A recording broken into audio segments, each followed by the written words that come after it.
시와 찬송과 신령한 노래들로 서로 화답하며 너희의 마음으로 주께 노래하며 찬송하며 범사의 우리 주 예수 그리스도의 이름으로 항상 아버지 하나님께 감사하며 그리스도를 경외함으로 피차 복종하라. 아멘.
다 함께 한 목소리로 참회의 기도를 드리겠습니다.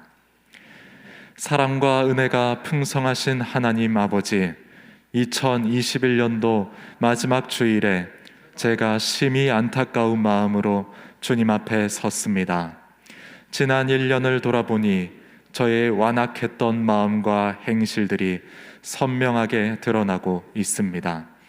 주님께서 허락하신 아깝고 소중했던 시간들을 허탄한 곳에 낭비하며 살았습니다.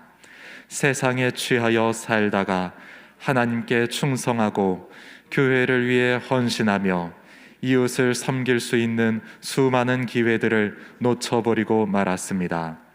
기도 없이, 감사 없이, 찬송 없이, 헌신 없이 살았던 지난 한 해를 회개하오니 용서해 주옵소서.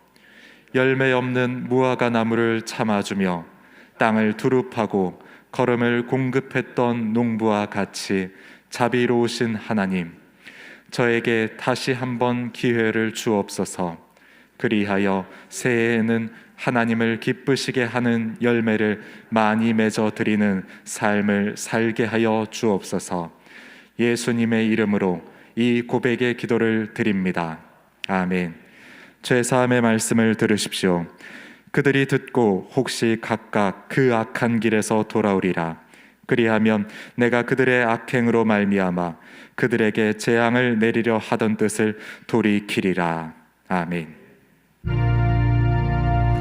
이 천지가 만물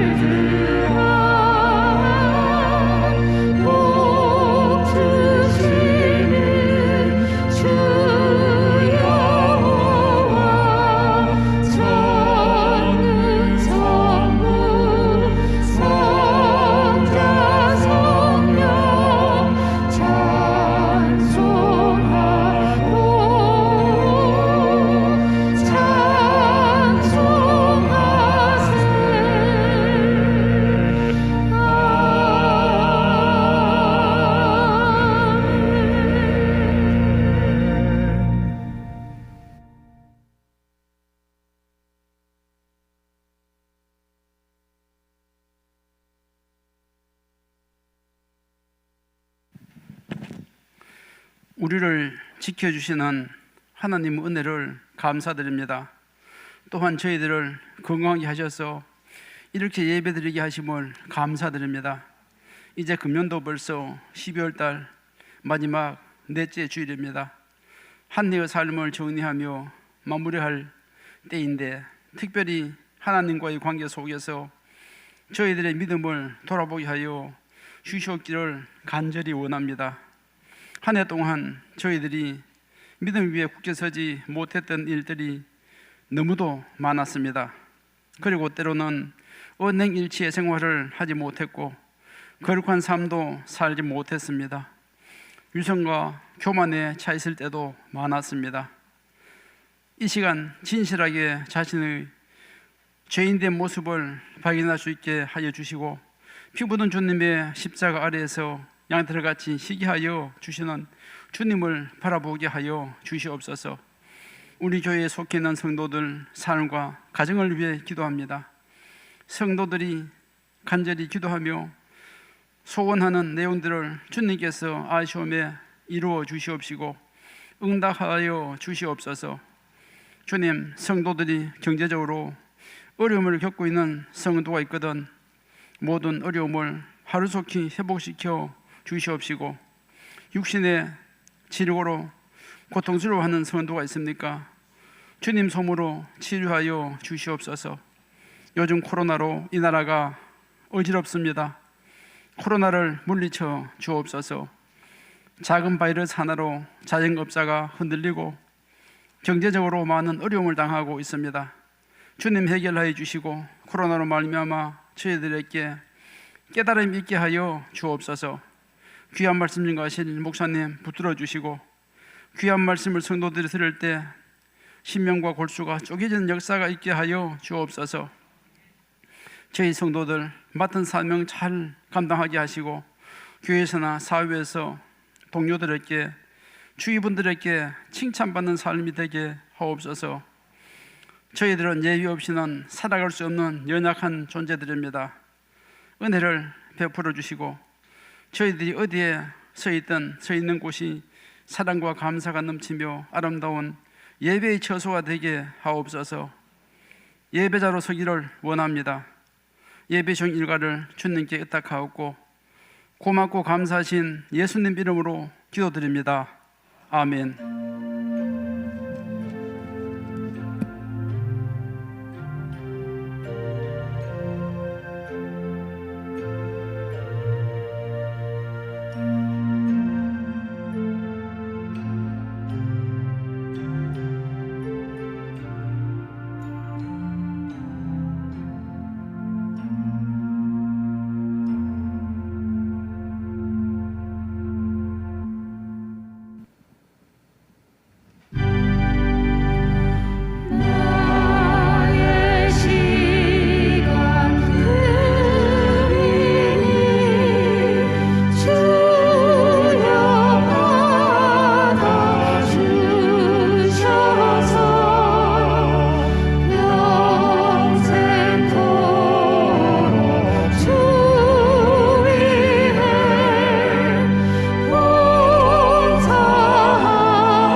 이 시간 하나님 앞에 정성을 다하여 예물을 드립니다. 하나님 기뻐하시는 예물이 되기를 원하고 우리의 마음과 중심을 드립니다. 하나님, 이 위에 불로써 응답하시고 하늘의 보고를 여사 크신 은혜로 충만케 채우시며 우리의 삶이 하나님 앞에 이렇게 드려질 때 온전히 하나님과 동행하는 놀라운 하늘의 복된 삶이 되도록 성령 충만으로 인도하여 주옵소서. 오늘도 함께 하심을 믿고 의지하며 예수님의 이름으로 기도드립니다. 아멘. 교회의 소식을 알려드립니다. 신년 감사 예배가 12월 31일 금요일 저녁 11시 55분에 이곳 본당에서 있습니다. 오전이 아니라 저녁 11시 55분입니다. 온라인 실시간 예배도 동일하게 그 시간에 제공이 됩니다. 이임 있습니다. 홍은혜 목사가 12월 26일 오늘 이임합니다. 교육국 온라인 예배는 교육국 졸업 진급 예배로 온라인 오전 11시에 제공이 됩니다. 송교금 완납 있습니다. 주보를 참고해 주시길 바랍니다. 오늘 우리에게 주신 하나님의 말씀은 이사야 62장 6절로 12절 말씀입니다. 하나님의 말씀을 경외하는 마음으로 다 함께 일어나 말씀을 받겠습니다. 예루살렘이여, 내가 너희 성벽 위에 파수꾼을 세우고 그들로 하여금 주야로 계속 잠잠하지 않게 하였느니라. 너희 여호와로 기억하시게 하는 자들아, 너희는 쉬지 말며 또 여호와께서 예루살렘을 세워 세상에서 찬송을 받게 하시기까지 그로 쉬지 못하시게 하라. 여호와께서 그 오른손 그 능력의 팔로 맹세하시되 내가 다시는 내 곡식을 내 원수들에게 양식으로 주지 아니하겠고 내가 수고하여 얻은 포도주를 이방인이 마시지 못하게 할 것인즉 오직 추수한 자가 그것을 먹고 나 여호와를 찬송할 것이요 거둔 자가 그것을 나의 성소뜰에서 마시리라 하셨느니라. 성문으로 나아가라, 나아가라. 백성이 올 길을 닦으라. 큰 길을 수축하고 수축하라. 돌을 제하라. 만민을 위하여 기치를 들라. 여호와께서 땅 끝까지 선포하시되 너희는 딸 시온에게 이르라. 보라, 내 구원이 이르렀느니라. 보라, 상급이 그에게 있고 보응이 그 앞에 있느니라 하셨느니라. 사람들이 너를 일컬어 거룩한 백성이라. 여호와께서 구속하신 자라 하겠고 또 너를 일컬어 찾은 바 된 자요 버림받지 아니한 성읍이라 하리라. 아멘.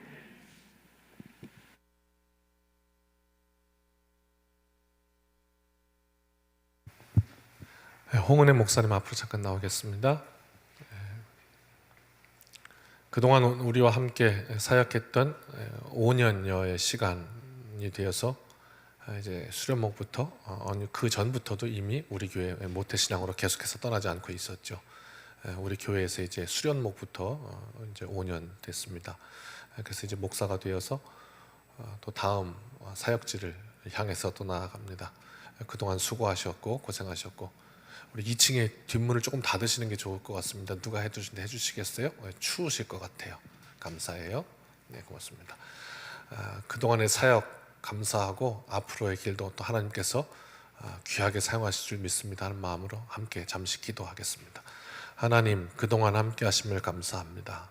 또 앞으로의 길 나아가라 말씀하시니 우리 홍은혜 목사님의 앞길을 인도하여 주시고 지도하여 주시고 이끌어 주시고 붙잡아 주셔서 넘어지지 아니하고 하나님께서 원하시는 마땅히 해야 할 일들을 하며 또 그렇게 하나님의 소원을 이루어 드리며 귀하게 쓰임 받는 하나님의 붙들린 종 되게 하옵소서.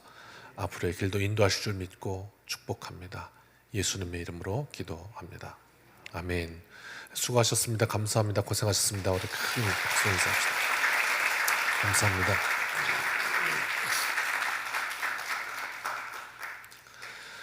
오늘 본문의 이사야 62장의 제목을 시온의 영광스러운 회복 예언의 종결이라고 주석하였습니다.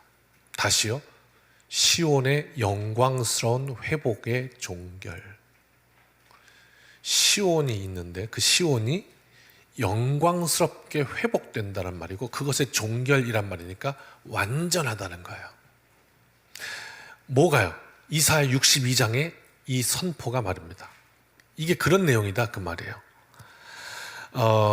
이사야가 이 시온의 영광스러운 회복에 대해서 예언할 때 이 시점에서부터 시작해서 이제 역사 이야기입니다. 우리가 이 시차를 알아야 말씀이 이해가 됩니다. 이사야가 어느 날 이렇게 예언을 했고 이것이 시차가 한 100년에서 150년 사이가 됐을 때 이 예언대로 어떤 일이 일어났는가 하면 이스라엘이 완전히 아수르와 바벨론에 의해서 남북이 차례대로 멸망하는 일이 있었습니다. 그리고 포로로 끌려가서 나라를 잃어버리고 그냥 어떻게 사는 건지 모르게 그렇게 살다가 다시 바벨론 포로로부터 돌아와서 회복시키시는 이 역사에 대한 예언을 이미 100년에서 150년 전. 왜 100에서 150이라고 했냐면 그 사이에 일어난 일이기 때문에 그렇습니다. 바벨론의 침공, 또 포로로 끌려감, 다시 돌아옴, 이게 이제 그 사이에 일어났던 일이에요. 이미 100에서 150년 전에 하나님의 말씀이 선포되었던 것이죠. 이게 얼마나 무서운 거냐면요, 이 나라에도 계속해서 하나님의 말씀이 선포되고 있습니다. 이게 무슨 이야기인지 우리가 좀 깊게 생각해 봐야 할 내용입니다. 자, 이스라엘의 입장에서 한번 생각해 봅시다. 이스라엘은 그 이스라엘 민족을 말하는 겁니다. 이 민족은, 우리 지금 대한민국 민족은 종교가 뭐 불교, 뭐 기독교, 뭐 천주교, 뭐 이렇게 뭐 유교 이렇게 있습니다만은 이스라엘 백성은 그렇지 않습니다. 그냥 100% 유대교였습니다. 출발이 그렇습니다. 그러니까 태어나면서부터 유일하신 여호와 하나님 이렇게 섬기던 백성이에요. 이스라엘의 그 사람들이 이해하기 위해서 한번 구성하는 겁니다. 응애로 태어났습니다. 태어났더니 우쭈쭈쭈 하면서 엄마 젖을 먹이면서 그때부터 엄마가 뭘 자꾸 읽어줍니다. 그게 뭡니까? 말씀입니다. 이렇게 자랐어요. 그리고 성장했습니다. 그래서 학교 갔습니다. 초등학교에 들어갔네요. 초등학교 들어갔더니 뭡니까? 배우는 게 토라입니다. 토라는 뭐냐면 창출, 레민신, 창세기부터 신명기까지 여호와의 말씀 5권의 책, 그래서 토라를 가르칩니다. 이게 학교 갔더니 성경 말씀을 가르쳐요. 자, 집에서도 말씀을 듣고 계속해서 내 마음의 말씀을 두라 가르치고, 그리고 학교 가도 하나님 말씀을 가르치고. 자, 그러면 그 가르치는 그 모든 내용의 가장 핵심된 중요한 포인트가 뭐냐면 이것입니다. 한번 따라 하실까요? 나는 하나님의 선택하신 백성이다. 이거 가르쳤습니다. 집에서도 학교에서도. 그러니까 이스라엘은 그냥 뼈에 박혀 있는 거예요. 그게 선민이다. 이게 나중에 참 복된 말씀인데, 모태에서부터 하나님이 너를 택정했다. 이게 얼마나 기가 막힌 말씀인지 몰라. 그런데 그 복된 말씀이 인간에게서 왜곡되고 훼손되니까 어떻게 되는 거예요? 나는 선민이고 너는 지옥의 땔감이 이렇게 된 거예요. 그래서 하나님이 선민 이스라엘은 하나님이 택하신 백성이고, 아닌 이방인은 지옥에 불 뗄 때 그때 땔감으로 쓰기 위해서 지은 존재라고 그랬단 말이에요. 이게 무슨 말이에요? 이게 이제 왜곡된 거예요. 하나님의 복된 말씀이 잘못 왜곡되고 훼손되면 이렇게 변해버리고 만단 말이에요. 자, 그렇게 하나님의 백성, 이게 포인트예요. 이스라엘을 이해하려면 이걸 알아야 돼요. 어렸을 때부터 큰 그 뼛속에 묻혀진 게 하나님의 백성, 이거예요. 하나님의 백성. 나는 선택되었다. 나는 선택되었다. 나는 선택되었다. 이거였단 말이에요. 그렇게 자랐던 이스라엘이에요. 이게 지금 성장 배경이에요. 그랬는데 어느 날 나라가 망한 거예요. 하나님도 모르는 저 열강에 의해서, 아수르 바벨론에 의해서 나라가 남쪽 북쪽이 차례대로 멸망하면서 백성들이 그냥 막 나가 죽고, 그리고 포로로 끌려가는 거예요. 이스라엘 입장에서는 너무 황당할 수 있어요. 이해되지 않을 수 있어요. 이게 도대체 무슨 일이지? 아니, 우리를 지키시는 하나님이라며, 우리는 그 하나님께 선택받은 거라며, 그 하나님이 온 우주 만물의 주인이시라면서요. 그 하나님께서 다스리시고 모든 이 인류 만물의 이 행사가 그 하나님의 손에 달려있다면서요. 그런데 어찌 그 하나님의 백성인 우리가 하나님도 모르는 저 이방인, 저 열강들에 의해서 이렇게 핍박당하고 죽고 이렇게 끌려가고 포로가 될 수 있는가? 이스라엘의 입장에서는 이해할 수가 없는 거예요. 우리가 이렇게 부르짖는 소리에 하나님은 왜 귀 기울이지 않으시는가? 이렇게 이해할 수가 없는 거죠. 그들의 생각에는 둘 중 하나인 거예요. 하나, 하나님이 살아계시지 않거나, 둘, 살아계시다면 그 살아계신 하나님이 나를 버리셨거나, 이렇게 되는 거예요. 그런데 1번도 2번도 참 큰 문제예요. 왜? 하나님이 살아계시지 않으면 이거 진짜 큰일 난 거고, 그 살아계신 하나님이 나를 버렸다 그러면 그것도 큰일 난 거고, 해석이 안 되는 거예요. 애미가요, 아무리 고생을 해도요, 이 내 고생을 해서 먹여 살려야 내 새끼가 큰다, 내 자녀가 큰다, 이렇게 생각되면요,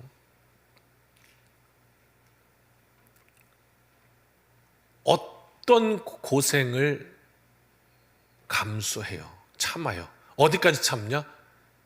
내가 죽더라도 네가 살아라 그러고 참아요. 그게 무슨 말이냐면 환난 풍파를 만나도 어떤 인생의 어려움을 만나도 내가 무엇을 위해서 어려워야 되는지를 알면 견딘다 이 말이에요. 참는다. 그런데 그 이유를 모르면 사람은 견디지 못해요. 무너집니다. 삶을 놔버려요. 아니 태어날 때부터 하나님의 백성이라면서 근데 어떻게 그 하나님이 나를 버리는가? 아니면 어떻게 그 하나님이 지금 저 열강보다도 못한가? 이 해결되지 않는 질문 앞에서 꼼짝하지 못하는 거예요. 무너지는 거죠. 말 그대로 모든 삶이 다 무너지는 상황. 그 상황 속에서 주어진 게 뭐냐면 이미 100년 전에 이사야의 입술로 선포되었던 하나님의 말씀, 시온의 영광스러운 회복의 종결. 이사야 62장은 왜 그들이 지금 이 어려움을 지나고 있는지, 왜 이 무엇이 하나님의 뜻인지, 내가 어떻게 살아야 되는지 이미 100년 전부터 계속해서 말씀하고 계셨던 그 하나님의 예언의 말씀, 그것이 오늘의 살아야 할 이유를 밝혀주고 있었던 거예요. 그 말씀은 수천 년이 지난 오늘 우리에게 하나님의 말씀으로 다가오셔서 우리가 도대체 뭘 하고 살아야 되는지 그것을 알려주시는 거예요. 한 번만 따라 하시겠습니까? 내 인생에 해야 할 일, 여러분에게 무엇입니까?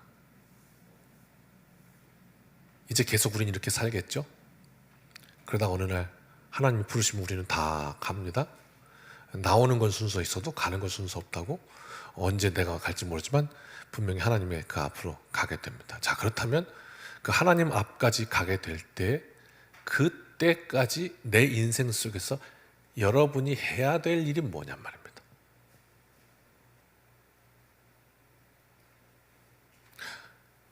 밥 먹기 위해 사는 건 아니잖아요.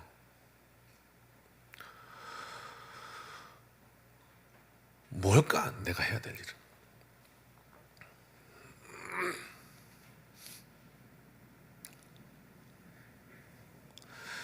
이 말씀이 아니었다면 이스라엘은 일어나지 못했어요. 그 다 무너지고 바벨론의 포로가 된 상황에서 100년 전에 말씀이 있었구나라는 걸 인지하는 순간, 거기서 왜 살아야 되는 건지, 무엇을 나는 해야 되는 건지 그걸 깨달았다는 거예요. 저는 말씀을 보면서요, 온 세상이 무너져 버린 것 같은 이 이스라엘의 모습이나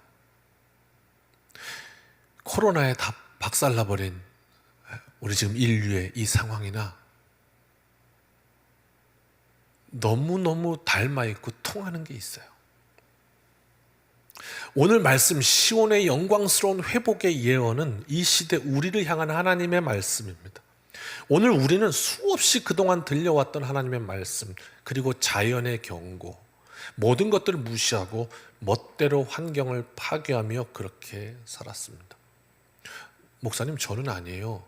근데 과연 그럴까 생각해보면 그렇지 않습니다.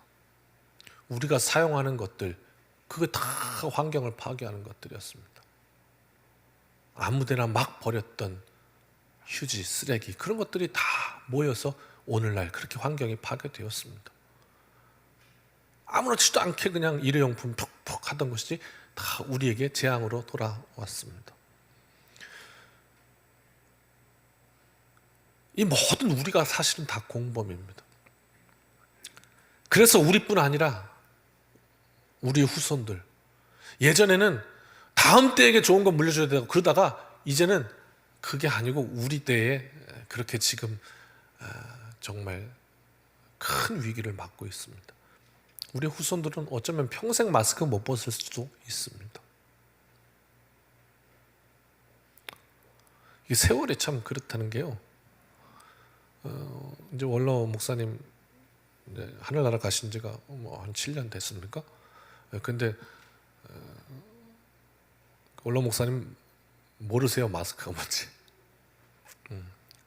마스크가 있는 세상을 살아보지 않았어요. 지금 이렇게 마스크 끼고 이렇게 예배하는 걸 보시면 어떠실까 이렇게 생각을 해보면요, 기가 막힌 거예요 이거 지금. 우리는 이것도 또 너무 적응해가지고 또 그냥 그런 것보다 그러고 살고 있어요. 이게 얼마나 심각한 일인지 또 모르고요. 우리는 어쩌면 그렇게 이 본당 안에서도요, 함께 큰 원을 두르고 그리고 손에 손을 맞잡고 막 찬양하면서 눈물 흘리기도 하고 은혜 받던 그 일들이 이제는 어쩌면 영원히 추억으로 사라져야 될 그런 위기일 수도 있어요.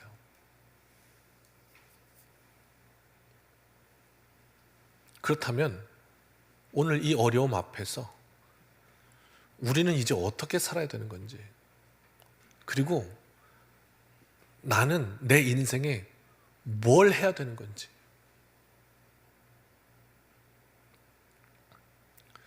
그냥 가기 싫은 직장 이렇게 가야 되는 건지,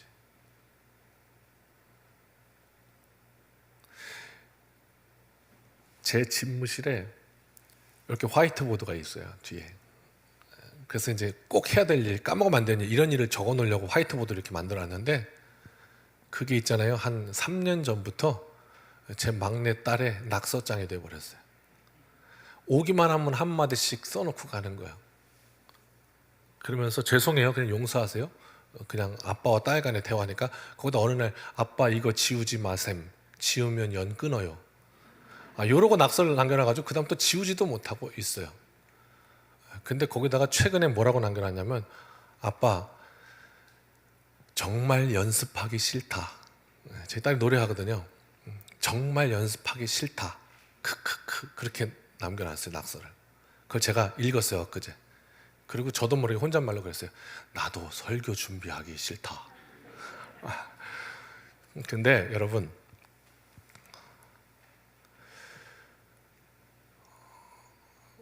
막 직장 이렇게 좋아서 가시나요? 막 직장 갈 생각에 막 설레세요, 아침부터 일할 때부터? 그럼 그게 복이에요. 너무너무 가고 싶은 거예요. 일하고 싶은 거예요. 제가 농담이에요. 설교 준비하기 싫다는 거는 그냥 그 일이 육체적으로 힘드니까 그냥 힘들다 그 말이지. 그 큰일 날 소리예요. 얼마나 은혜스러운 시간인데, 참 귀한 시간이에요. 그러니까 우리가 하는 일이 정말 귀하게 여겨지면 그게 복이겠죠. 오늘 내 직장에 나가는 것이 정말 싫다, 마누라와 아기 때문에 나간다, 그게 아니라 오늘 내 인생에 해야 할 일이 있구나, 너무너무 귀하다, 그래서 나갈 수 있다면 그게 인생의 복이에요. 그걸 또 어떻게 알고, 또 어떤 이가 또 그렇게 말을 해줘? 피할 수 없으면 즐겨라. 성경에서 나온 얘기 아닐까요? 피하고 싶은 것이 즐기게 되는 수준이 된다면 그것이 참 큰 은혜가 돼요. 어떻게 살아야 하는 것인지, 무엇을 해야 되는 것인지 말씀을 한번 들여다 보십시다. 6절과 7절 말씀, 오늘 이거 잘 뜯어보면 큰 은혜가 있거든요. 같이 읽어볼까요? 6절부터 7절 시작. 예루살렘이여, 내가 너의 성벽 위에 파수꾼을 세우고 그들로 하여금 주야로 계속 잠잠하지 않게 하였느니라.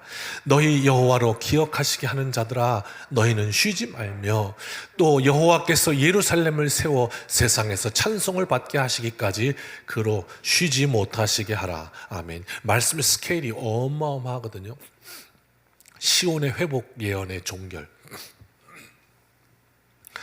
영광스러운 회복, 그것은 어떻게 일어나는가? 그럼 그 하나님의 회복이 이 땅에 임하시기 위해서, 우리의 삶이 다시 회복되기 위해서 어떻게 살아야 하고 나는 뭘 해야 되겠는가? 뭐라고 얘기하냐면 6절부터 뜯어보자고요. 자, 처음입니다. 같이 읽어봅시다. 예루살렘이여, 내가 너의 성벽 위에, 자, 예루살렘이여, 내가 너의 성벽 위에, 그랬습니다. 예루살렘이여, 이거 호격이죠. 부르는 거예요. 예루살렘은 누구예요? 하나님의 백성. 그렇죠? 예루살렘이여, 이렇게 말하는 거예요. 그 다음, 예루살렘은 지금 무너진 자리, 이거예요. 바벨론에게 포로로 끌려가서 완전히 무너져서 다 폐허가 돼버린 예루살렘이여, 이렇게 말하는 거예요. 이것은 이제 오늘 우리나라를 향해서 부르시는 하나님의 부름이라고 하면 대한민국이여, 이렇게 말하는 것이고, 그 가운데 뜻하는 것은 가장 구체적인 단위로까지 내려오면 나일 거예요. 나를 향해서 부르시는 하나님의 부름이에요. 부르면서 뭐라고 얘기하시냐면, 내가 너의 성벽 위에, 성벽은 뭐죠? 이것이 우리의 삶의 바운더리예요. 너의 성벽 위에, 대한민국 위에, 너의 교회 위에, 너의 가정 위에, 파수꾼을 세웠다. 누가? 내가. 나는 누군데요? 하나님. 하나님께서 세우셨다고요. 나의 백성들아, 내가 너의 성벽 위에, 너의 삶의 자리 위에 파수꾼을 세웠다. 파수꾼을 세운 주체는 하나님이에요. 파수꾼은 뭡니까? 보초 서는 거예요. 지키는 거예요. 기준이요. 다림줄이요. 횡단보도에 빨간불, 파란불 해서 지금 건너면 안 돼요. 그러고 내는 빨간불 같은 거예요. 그게 파수꾼이에요. 24시간 밤새도록 빨간불, 파란불, 빨간불, 파란불 하면서 자기 사명을 감당하는 거, 깨어있는 거, 이게 파수꾼이에요.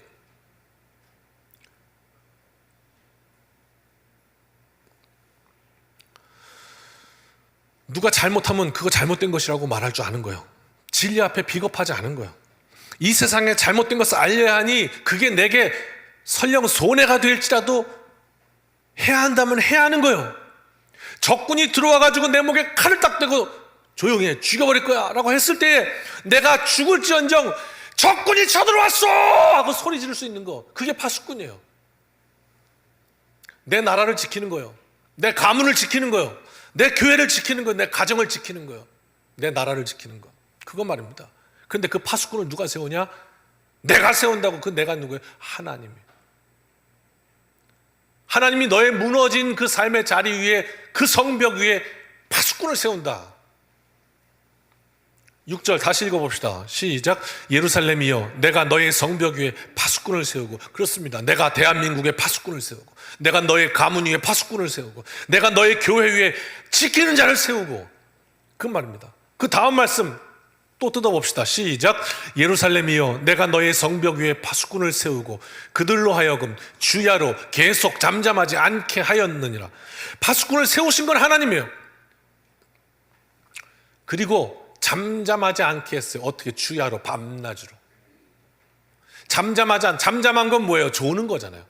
파수꾼이 지금 보초를 써야 되는데, 근데 이게 졸고 있으니까 잠잠하지. 계속 잠잠하지 않는다고요. 깨어 있다고요. 이렇게 누가 하셨느냐? 하나님이 하셨다고요. 말씀하시는 거예요. 파수꾼 해보셨나요? 남자들은 이제 많이 경험합니다. 군대 가면 보초 섭니다. 이게 사실 보통 의지로 되는 게 아닙니다. 뭐 한번 여쭤봐도 되겠습니다. 군대 너무 오래돼서 기억이 안 나십니까? 기억나십니까? 군대 가서 보초 안 쓰는 군대는 없죠? 예. 그러면 보초를 서셨을 거 아닙니까? 보초를 서시다가 나는 군대 3년이건 2년이건 5년이건 군대 생활을 하면서 보초를 쭉 뭐 수백 번 섰을 텐데 그 중에 나는 한 번도 졸은 적이 없다 하신 분 한번 손 좀 들어주십시오.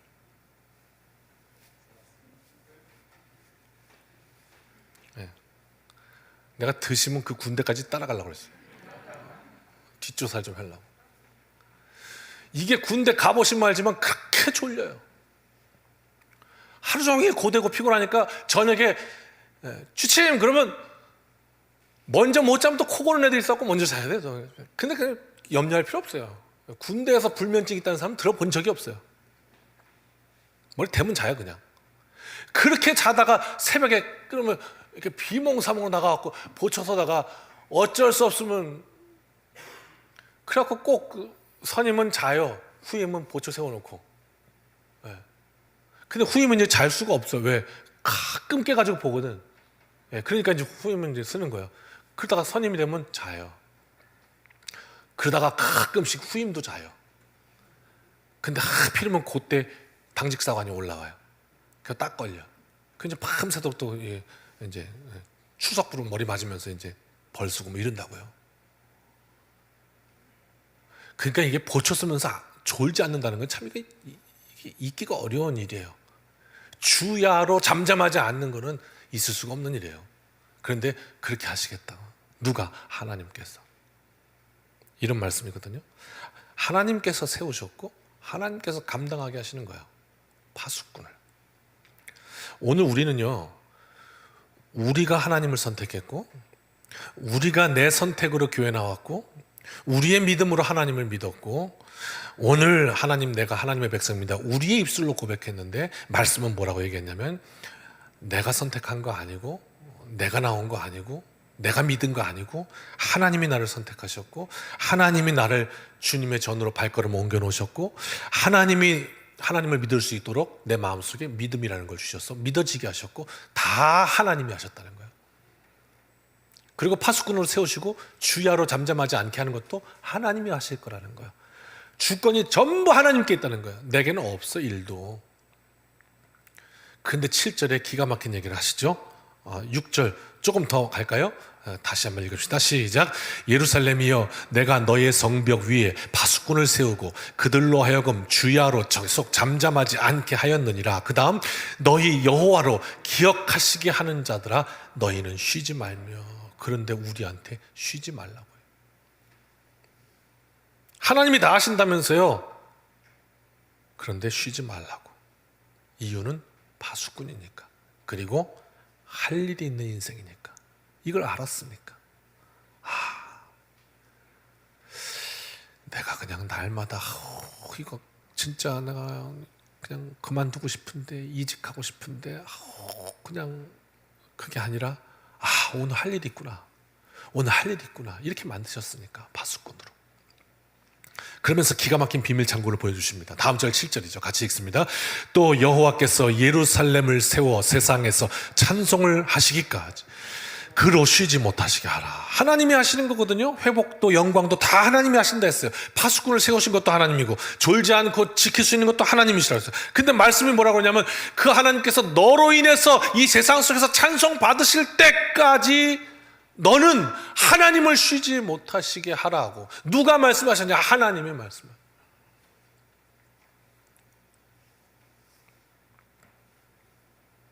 바꿔 말하면 이런 말이잖아요. 내가 가만히 있으면, 한번 따라 하십시다. 내가 가만히 있으면 하나님이 쉬신다. 이런 말이 되는 거잖아요. 논리상. 다 하나님이 하시는 건데 그 하나님이 하시도록 쉬지 못하시게 하라는 거예요. 어떻게 하려면? 시온의 영광이 회복되려면, 이 나라 대한민국에 다시 예배가 회복되려면 그분이 쉬지 못하시게 하라는 거예요. 하나님이 세우신 파수꾼이 돼서 끊임없이 소리 지르고, 그때가 지금이라는 거예요. 코로나 때문에 사회에서 교회가 참 깊이 상처를 입었어요. 세상에 있는 믿지 않는 분들은 이제 교회 나간다 그러면 꼭 무슨 저 테러 집단처럼 이렇게 여기시는 모양이에요. 깊은 오해가 있고요. 이건 앞으로 선교에도 참 큰 위기에 봉착해 있어요. 그래서요, 이런 적도 있었잖아요. 아시잖아요, 여러분. 직장에서 지난 주말에 교회 갔다 오셨습니까? 그러면 회사도 나오지 마십시오, 뭐 이런다요. 그래갖고 교회 나오기를 어려워서 교회를 못 나오시는 분들도 계시고, 그 이유 때문에. 또 이렇게 직장이나 친구들이나 이렇게 만나가지고 보면 슬그머니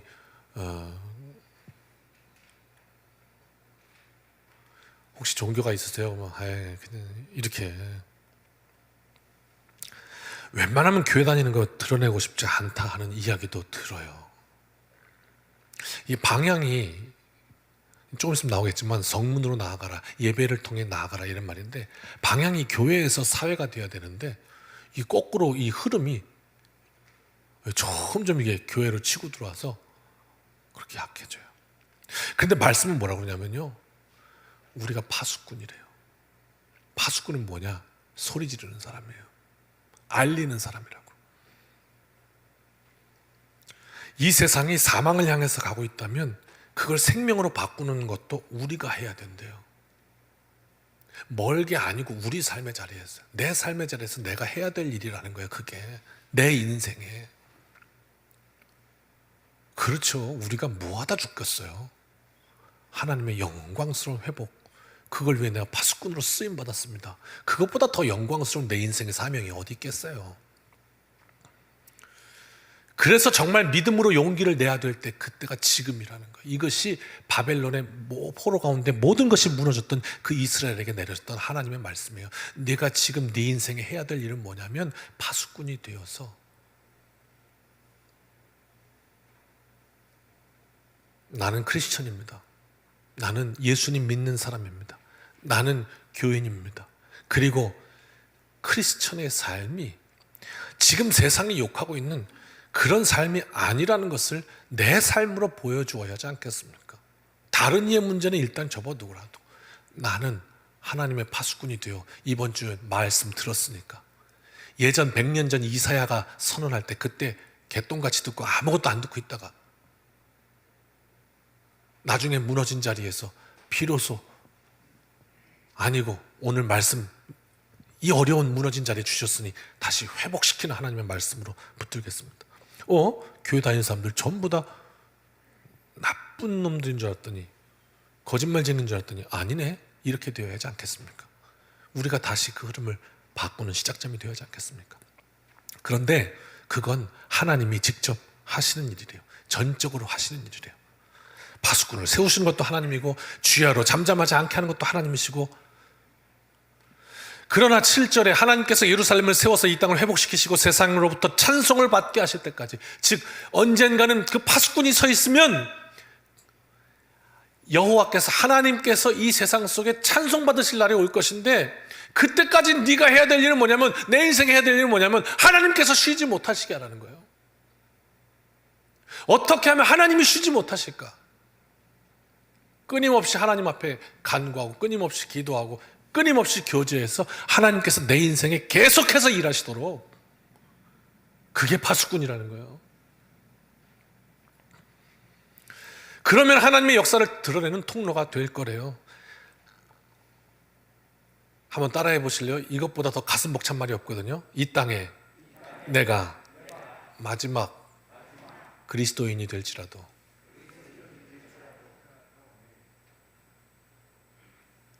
끝까지. 할렐루야. 그 말입니다. 얼마나 대단한 말입니까? 끊임없는 기도로 하나님께서 내 삶 속에 임하셔서 나로 말미암아 반드시 하나님 찬송 받으실 겁니다. 그렇게 성공하는, 해야 할 일 하는 우리 모두가 되실 주님 이름으로 축복합니다. 두 번째로 읽습니다. 같이 시작. 성문으로 나아가라. 나아가야 합니다. 성문으로 나아가야 합니다. 이게 지금 한국말이 조금 이것도 그 말이고 저것도 그 말이라 헛갈리겠지만, 성문으로 나아가라는, 성문을 만약에 예배라고 한다면 하나님의 전, 제단이라고 한다면 제단을 향하여 나아가라는 말이 아니고요, 성문을 향해서 나아가라는 말이 아니고요, 성문으로 나아가라, 성문으로 나아가라는 거예요. 즉 예배의 자리에서 성문을 통해서 나아가라 이 말이에요. 그러니까 이 말은 뭐냐면 예배를 통해서 세상으로 나아가라 이 말이에요. 예배로 나아오라 이 말이 아니고 예배로 통해서 성문으로 나가라. 저 어디로 나가죠? 성문으로 나가십시오 이 말입니다. 예배로 나아가세요. 예배를 통해서 성도들이 세상을 호령하고, 이건 마귀의 권세인데? 그러면 탁 잡아버리고 당당하게,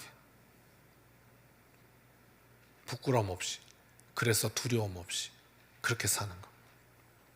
때로는 부끄럽게 크리스천인 걸 숨기고 아니라고도 하고 가면 쓰고 그러면 안 되죠. 교회 안에서는 집사님, 권사님 그러다가 갑자기 세상에 음식점 나가는데 권사님 그러면 이 밖에서는 권사님 부르지 마. 누구 엄마 그렇게 그래. 세상으로 나아가야 철저하겠나. 그 말은 여기서부터 나아가야 한다는 말이에요. 그 일의 열매가 뭔데요? 말씀 읽을까요? 10절 시작. 성문으로 나아가라. 백성이 올 길을 닦으라.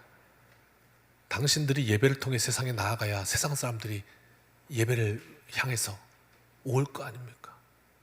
오실 그리스도, 이제 오신 그 그리스도를 향해서 이 땅의 회복을 위해서 오신 그 구원의 길로 백성들이 나아올 거 아닙니까? 그래야 백성들이 올 길을 닦아야지. 당신들이 안 닦으면 백성들이 올 수가 없어요. 이 세상에는 미래가 없어요. 오늘 우리를 파수꾼으로 세우셨기 때문이에요. 오늘 내가 직장에서 사회에서 나는 그리스도인입니다 하고 살면 그 길이 바로 구원의 길이 된다는 말입니다. 만약 사업하시는 분이 있다면 더 자신 있게 걸으시면 좋겠어요. 말씀도 걸고 교회 달력도 걸고. 그런데 그렇게 걸면 어떻게 되죠? 칭찬받도록.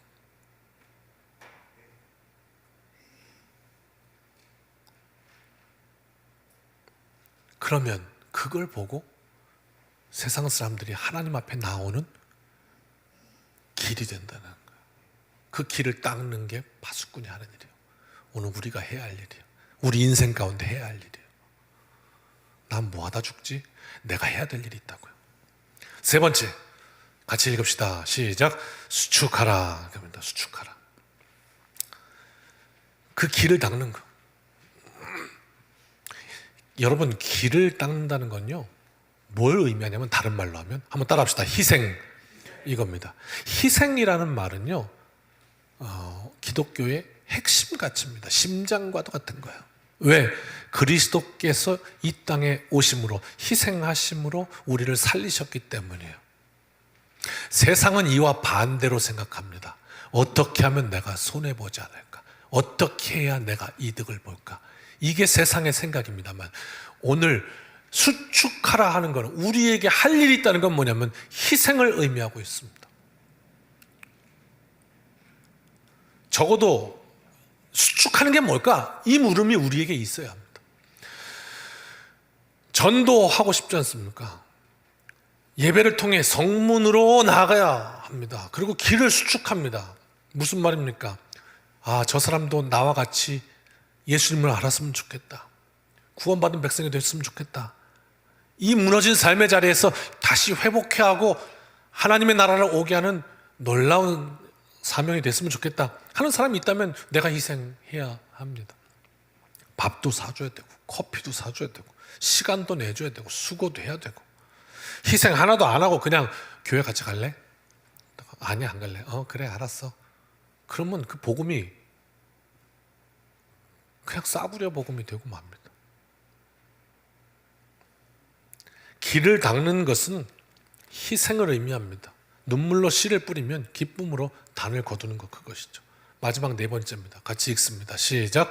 기치를 들라. 기치는 깃발입니다. 깃발을 들라고요. 한번 좀 여쭙겠습니다. 오늘 예배의 자리로 나오신 성도 여러분, 여러분의 삶 속에 어떤 깃발을 흔들고 계십니까? 흔들 깃발이 있으십니까? 이스라엘 백성들이 하나님을 잊어버리고 포로로 다 잡혀갔습니다.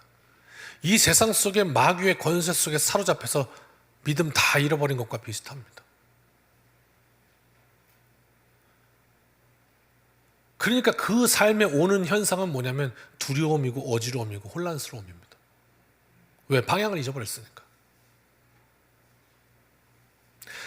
하나님이 회복시키시겠다고 했는데도 아직 백성들이 모릅니다. 왜? 초점이 없으니까 안 보이는 겁니다. 초점이 안 맞으니까 뿌옇게 보이는 겁니다. 돌아올 길까지 닦아놨지만 백성들은 저 길로 가면 뭐 하는지도 모릅니다.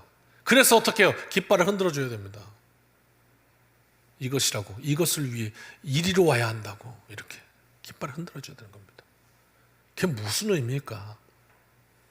복음을 들었습니다. 결단했습니다. 그리고 세상 나아갔습니다. 말씀대로 길을 닦으라고 수축했습니다.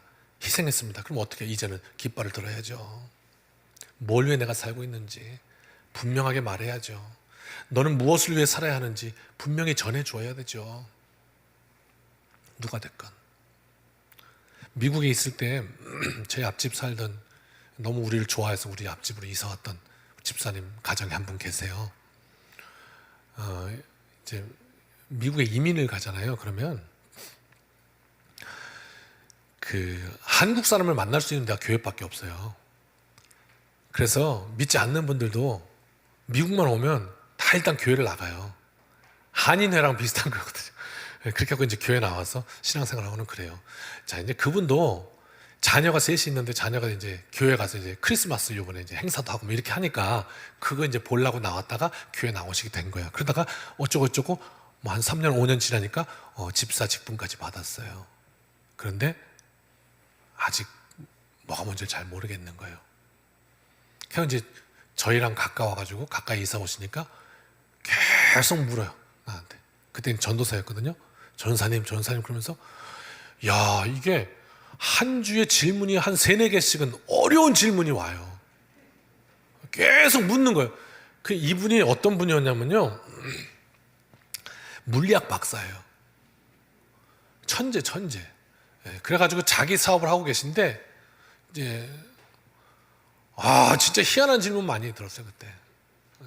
대답하기 진짜 어려운 질문 있잖아요. 닭이냐 알이냐 뭐 이런 어려운 질문들을 저한테 계속 하시는, 매주. 그것만 생각하면 사시나 봐요. 의심도 많고 이제 그러는 거예요. 그래서 이제 어느 날 와서 저한테 이렇게 물으십니다. 전사님, 우리가 지금 길이 막혔어요.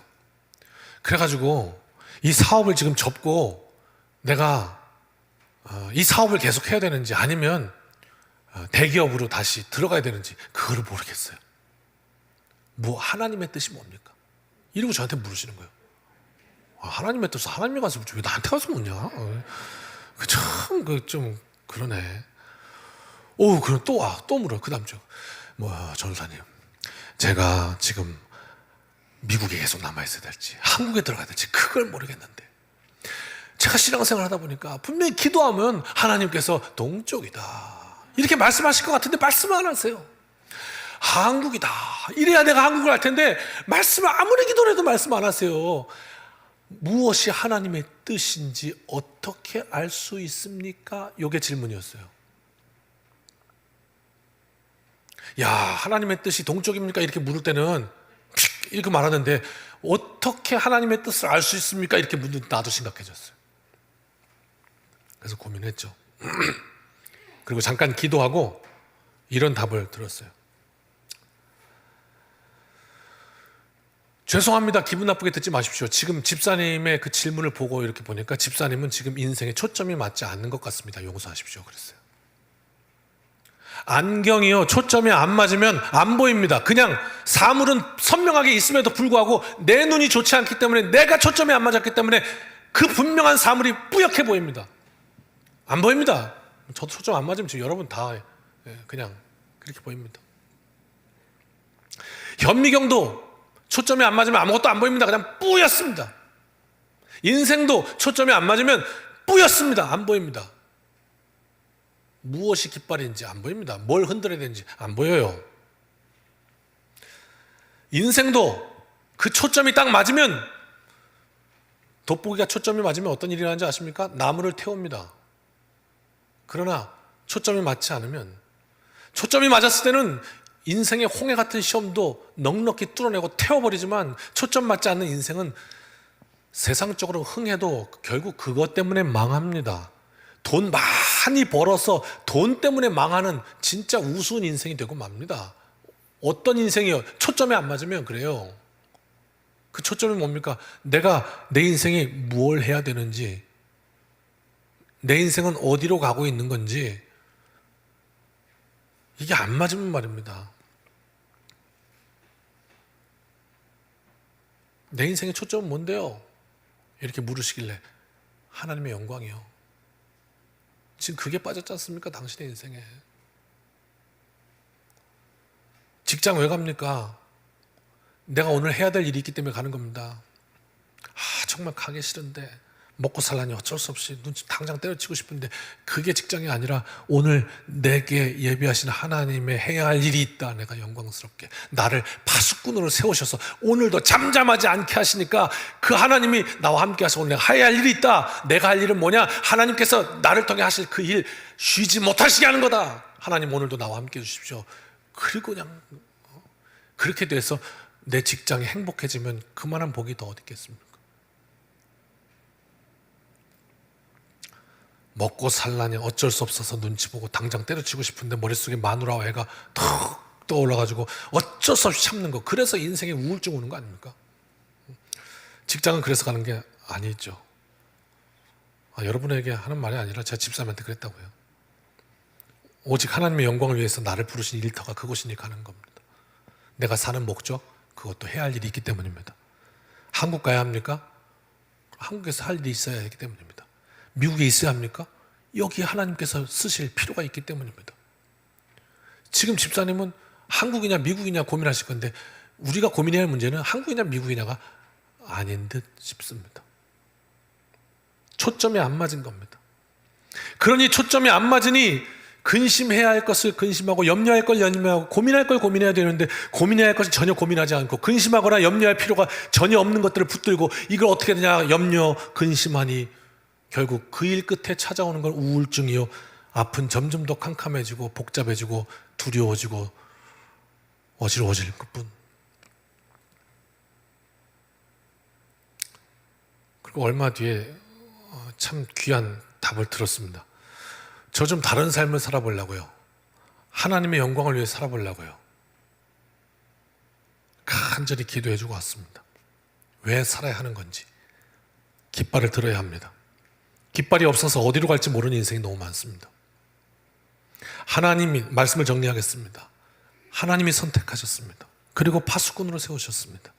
그리고 그 하나님을 쉬지 못하시게 하는 나. 하나님 역사의 임무는 나는 그럼 내 인생에 해야 될 일은 뭐냐? 오늘 말씀이 분명하게 말합니다. 성문으로 예배를 통해 나아가라.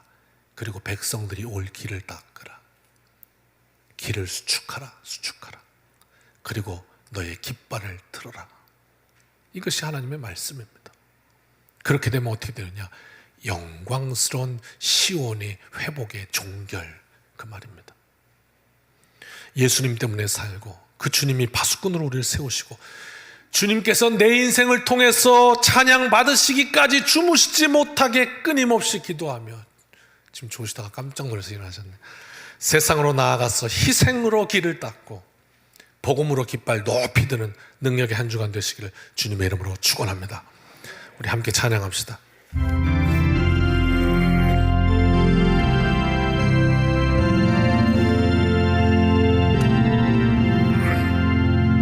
대산을 넘어 험곡에 가도 빛 가운데로 걸어가며 주께서 항상 지키시기로 약속한 말씀 변치 않네. 하늘의 영광 나의 맘속에 차고도 넘쳐 할렐루야를 힘차게 불러 영원히 주를 찬양하리. 캄캄한 밤에 다닐지라도 주께서 나의 길 되시고 나에게 밝은 빛이 되시니 길 잃어버릴 염려 없네. 아멘. 하늘의 영광 나의 맘속에 차고도 넘쳐 할렐루야를 힘차게 불러 영원히 주를 찬양하리. 광명한 그 마음에 많아 찬란한 천국 바라보고 할렐루야를 힘차게 불러 날마다 빛에 걸어가리. 하늘의 영광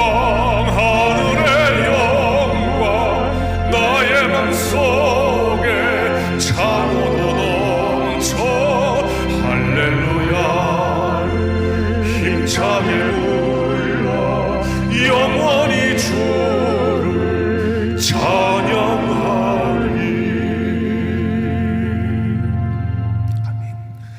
이제는 우리 주 예수 그리스도의 크신 은혜와 아버지 하나님의 무한하신 사랑하심과 성령님의 동행하심이 오늘 말씀을 우리의 가슴에 품고 이 세상으로 나아가 하나님 세우신 파수꾼 되어 시온의 영광스러운 회복, 오늘 하나님께서 주무시지 않고 일하시도록 애써서 열매 맺는 귀하고 복된 인생이 되기를 소원하고 결단하며 이 문을 나서는 여기 모인 주님의 백성들 머리 위에 이제로부터 영원까지 함께하여 주시기를 축원하옵나이다. 아멘.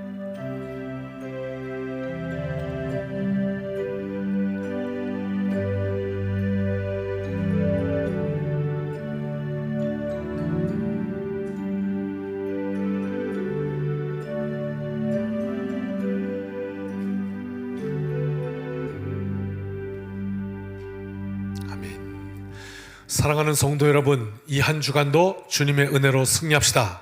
아멘.